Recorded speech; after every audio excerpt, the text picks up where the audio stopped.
my live last time I was in McDonald's, and he said don't go live on at McDonald's no more. It was kind of loud, so I came over to Burger King. Ain't nobody ever in Burger King, but they still slept on food, so don't be slipping on them. But just basically some quick thoughts as I'm starting my work day, doing my thing.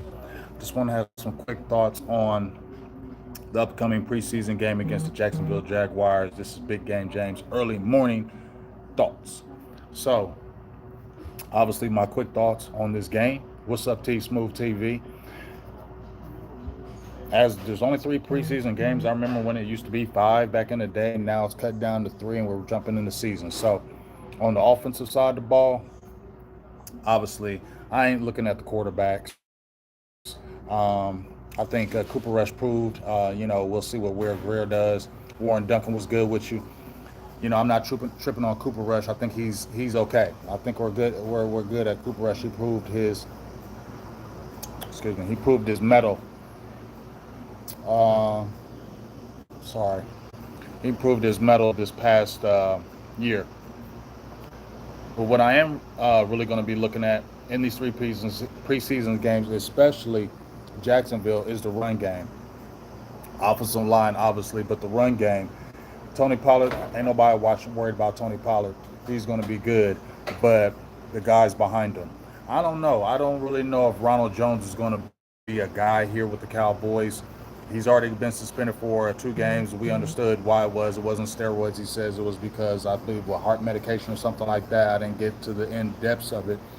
But to me, Rico Dowdell, Malik Davis, and Deuce Vaughn are the guys we're going to be looking at. Who's going to take over that second role? And I've been talking about Rico Dowdell the last couple of years. Can he get healthy? Can he get healthy? Can he finally show? Can he finally show what he can do? He's got the size, 6 foot, 6'1", about 215 pounds. He's a good blocker out the backfield. He's a physical runner. He can run in between the tackles.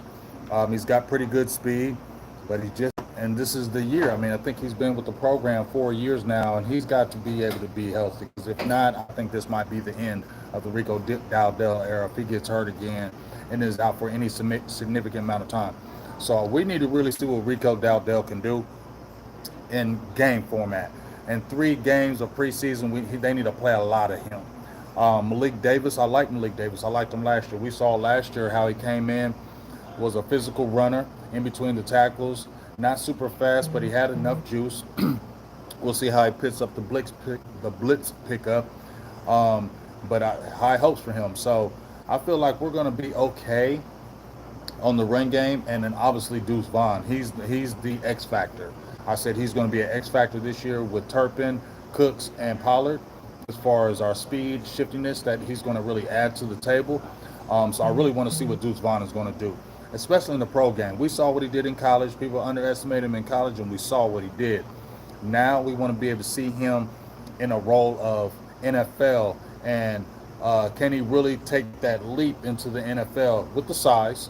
I think he can, because he's looked very electric in camp, and I think he's going to carry that over to games. So I'm really interested to see how they're going to play him. Are they going to put him on special teams? Are they going to put him on punt returns, kick returns? What facet of the game is he going to be playing when he gets on the field? So I'm going to be really interested. I think they're going to get him in space, throw some screen passes to him. But I'm really excited to see what Deuce Vaughn can do. I think he can really add to the team this year. So I'm just interested what kind of role they're going to put him in. So that's what I'm really going to be looking at for the running game. Obviously, the offensive line is in flux with Zach Martin gone. Please figure that out, Cowboys. You and Zach Martin make that happen because, I made a video about it and I really didn't know what to really say about it. It's just please get into camp. Um, but I appreciate you. Uh, but as I said before, figure out that situation because they said the offensive line. We had Kyle Humans on yesterday, and he was saying that the offensive line has struggled. He gave in 9 days the defense won 6 of them, and the offense has won 9. Right? I feel you, Jay. I appreciate you, dog. Appreciate y'all out there. Um, love y'all for being the moderators that you are. But as I said before, we need to see what these other guys can bring to the table. Hopefully, they'll figure out that Zach Martin situation because it is going to be tough because Tyron Smith is going to miss games. Tyler Smith is going to kick out to left tackle at some point at the time this season. So, really, those guard positions are the positions that we're really looking at. Who's going to step up? I'm looking at the unofficial list right here. Is Chuma going to step up? Matt Farinaut. I heard that he is going back to center more than guard this year. I thought he was pretty good as a backup center when he had his little bit of time a couple of years ago. So it's interesting to see them pushing him back more to center than guard because I think he has good feet and good power, but we need to see something. Josh Ball, everybody's going to be the eyes on Josh Ball and Matt Valesco because, Matt Valesco is probably going to be your swing right tackle, and Josh Ball is probably going to be the backup guard. As right now, as the unofficial list as I'm looking at it, Josh Ball is your backup to Zach Martin. So I know how we feel about Josh Ball, but hopefully, he can continue to step up his game. He's not going to be replacing no Zach Martin or anything like that. But we need to see some significant improvement from last year to this year from a Josh Ball. Haven't heard that he's been getting destroyed, but he's playing the guard position and he's got to show because the run game can't get going if that offensive line isn't doing anything.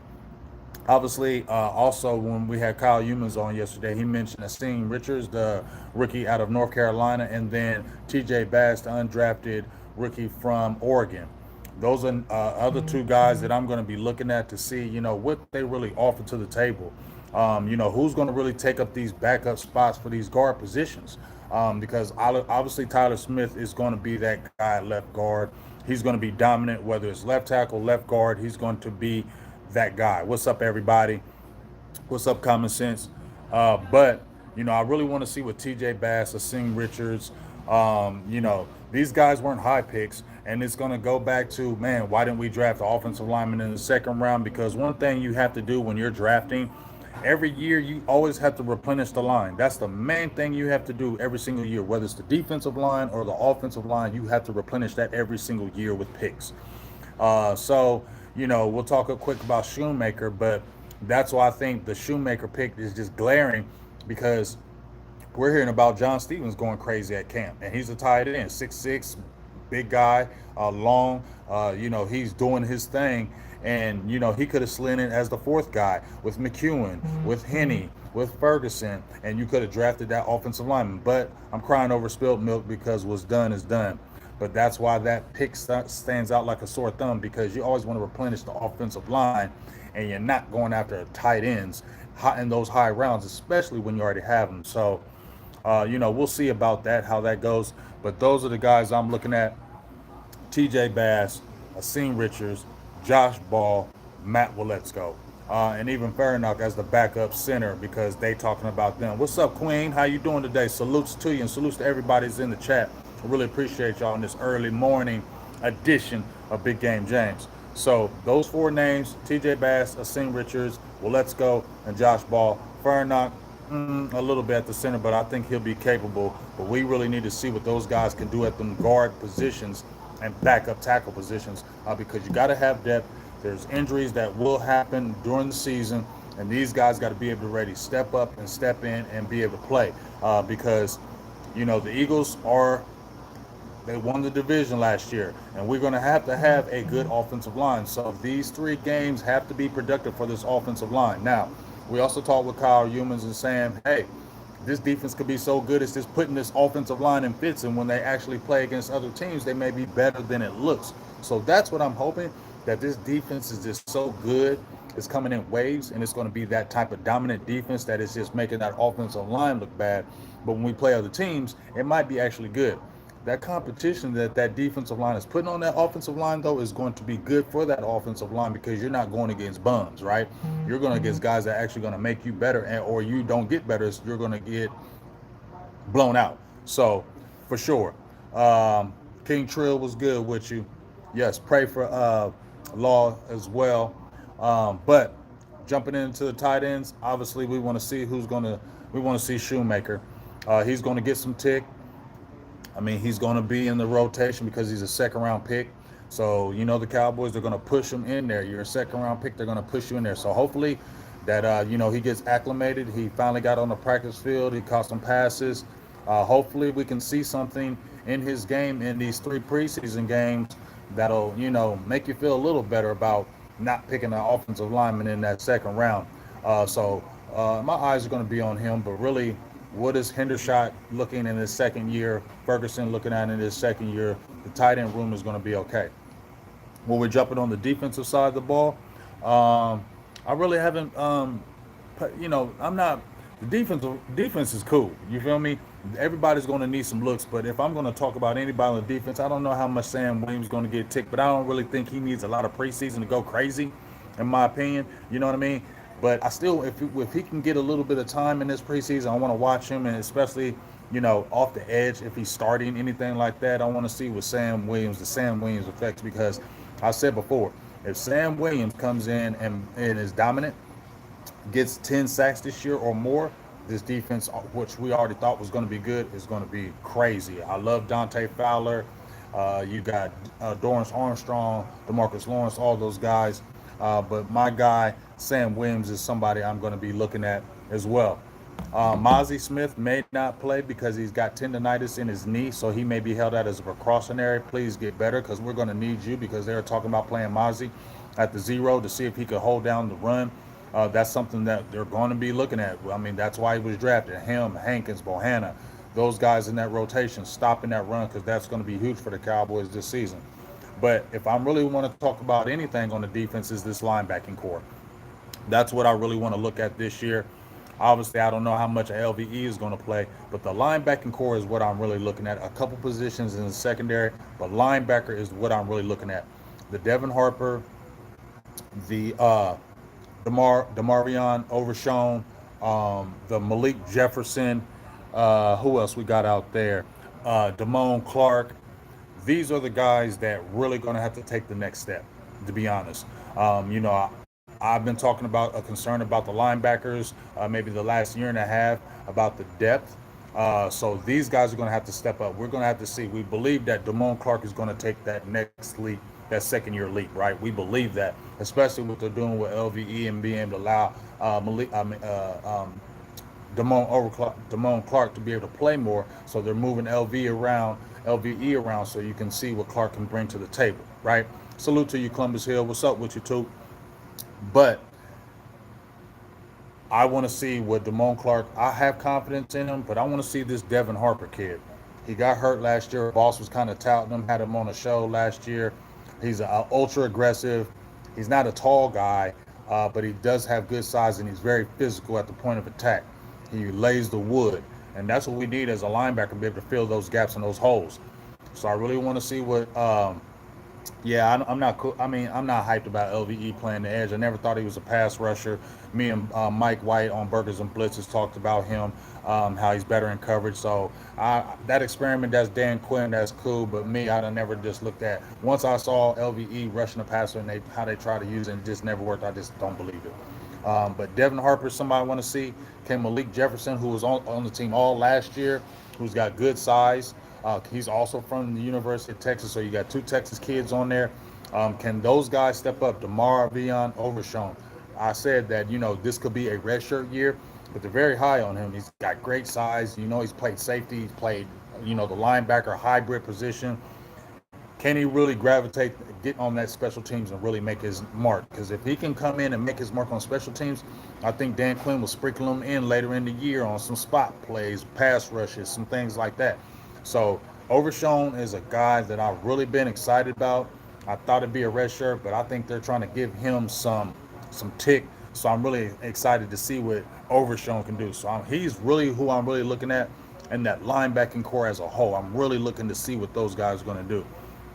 And on the back end, cornerback, Nahshon Wright, Kelvin Joseph, Eric Scott, those are the guys that are fighting for positions right now. I believe they just they're talking about bringing in Damon Arnett from Ohio State. But those are the guys I'm looking at. Israel Mukamu, he's got a little bit of the injury. But Nahshon Wright, Eric Scott, Kelvin Joseph, We know what Diggs, Bland. I believe Bland's going to take the next step, so I'm not really concerned about him. But unless Kelvin Joseph does something in the preseason, he just probably gone. Eric Scott is breathing down his neck. Has looked more impressive in training camp. Let's see what he does when the game is actually on and the lights are actually on. If Eric Scott can continue to do that, which they moved up, he's got good size, 6'1", 200 pounds. I think you see the Kelvin Joseph experiment going. So these 3 preseason games are going to be huge. He hasn't looked impressive in training camp. It looks like the same thing with that ability. And, talk is cheap. So I just feel like this could be the end of the road for him if he doesn't step up. And we'll see how the Cowboys flex out on that thing if they make a signing with him. Nashawn Wright, I talked him up last year at the end of the season. Made a couple of videos about him. I said he was going in the step of the right direction. He was, made a video about that. I thought he played good, decent in that Titans game.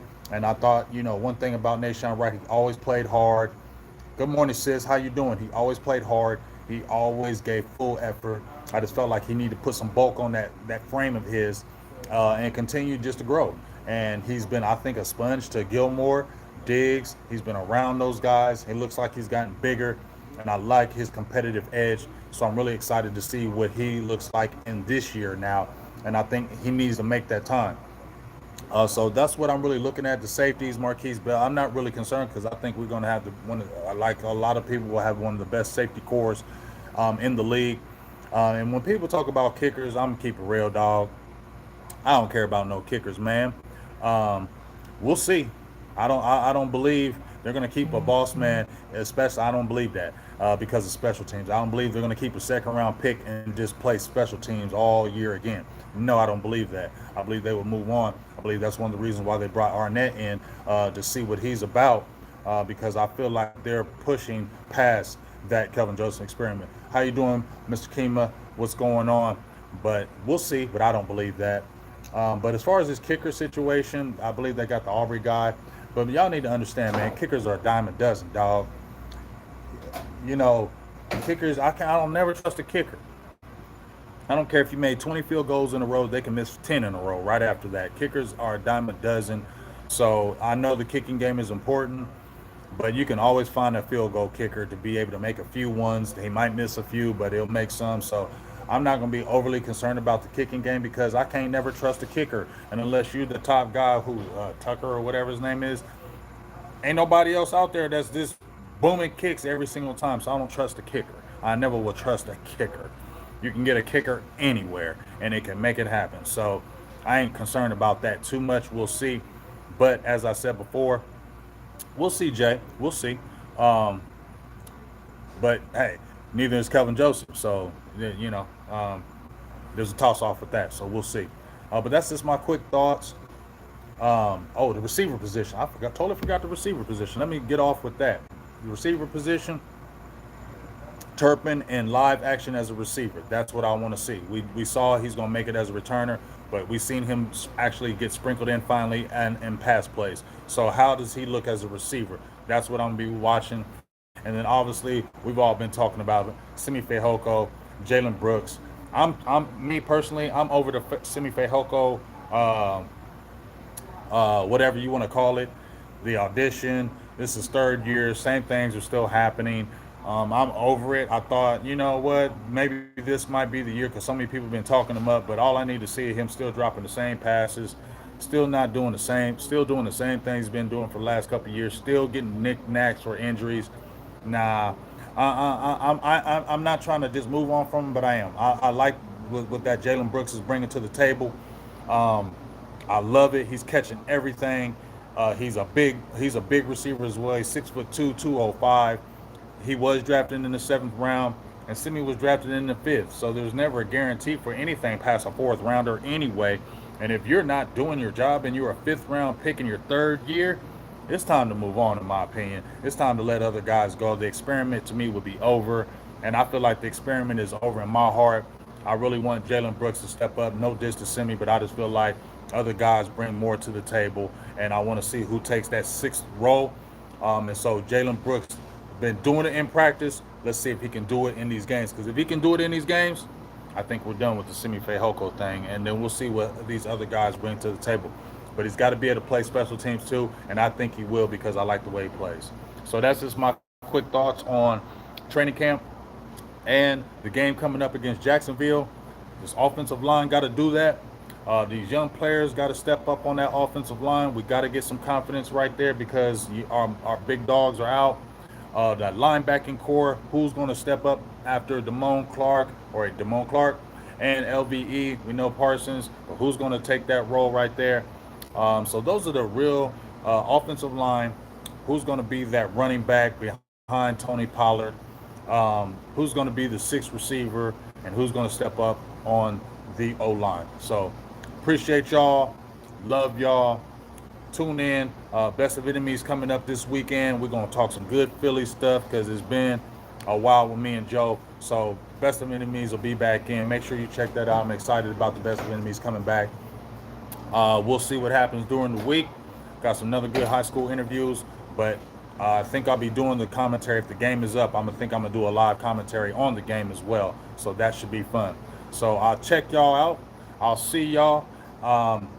Yeah, Tober is that guy. He's to me locked up that fourth pick, and he was a third round draft pick, so they're going to give him every opportunity. So check out the video, smash that like button. Appreciate y'all in the building. Great show, great people yesterday with Kyle Humans, and I can't wait to have Haley on next week on the Final Word. Good seeing my guy OC. Prayers out to Law Nation, and we'll talk to you.